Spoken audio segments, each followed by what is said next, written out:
Csajok, akkor elmondom, hogy mi van. Itt panaszkodok a csopiban, yeah. Halljátok meg a sztorim. Van nekem egy férjem, eddig nem fájt miatta a fejem. Főzött rám édes rendet teremtett, kiporszívózott, megédesítette minden szabad percem. Gondoltam is túl szép, hogy igaz legyen, hogy ilyen nyugis, békés a kis életem.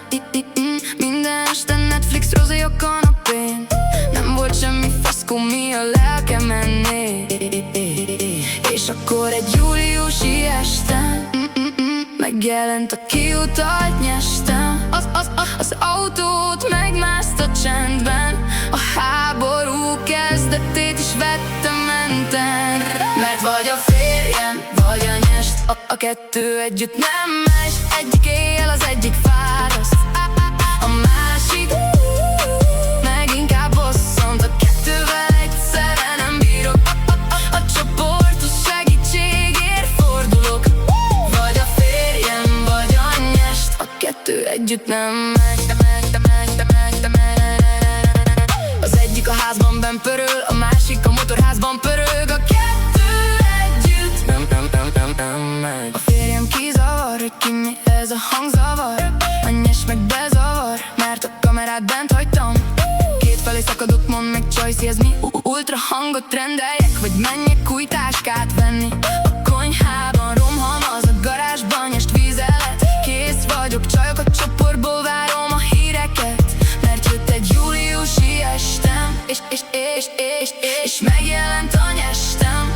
A háború kezdetét is vettem mentem. Vagy a férjem, vagy a nyest, a kettő együtt nem megy. Egyik éjjel, az egyik fáraszt, a másik meg inkább bosszant. A kettővel egyszerre nem bírok. A csoportos segítségért fordulok. Vagy a férjem, vagy a nyest, a kettő együtt nem megy.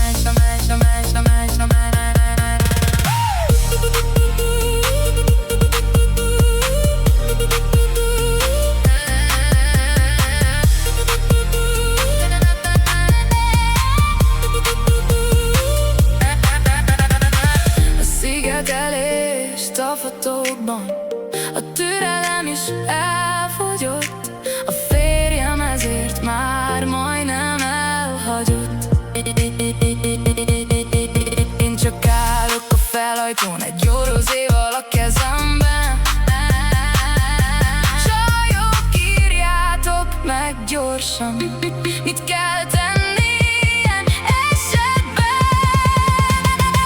Mert vagy a férjem, vagy a nyest, a kettő együtt nem megy. Egyik éjjel, az egyik fáraszt, a másik meg inkább bosszant. A kettővel egyszerre nem bírok. A csoportos segítségért fordulok. Vagy a férjem, vagy a nyest, a kettő együtt nem megy. Na akkor elmondom, hogy mi van. Itt panaszkodok a csopiban. Vagy a férjem, vagy a nyest, Jaj, csajok, most tényleg én vagyok kicsinyes.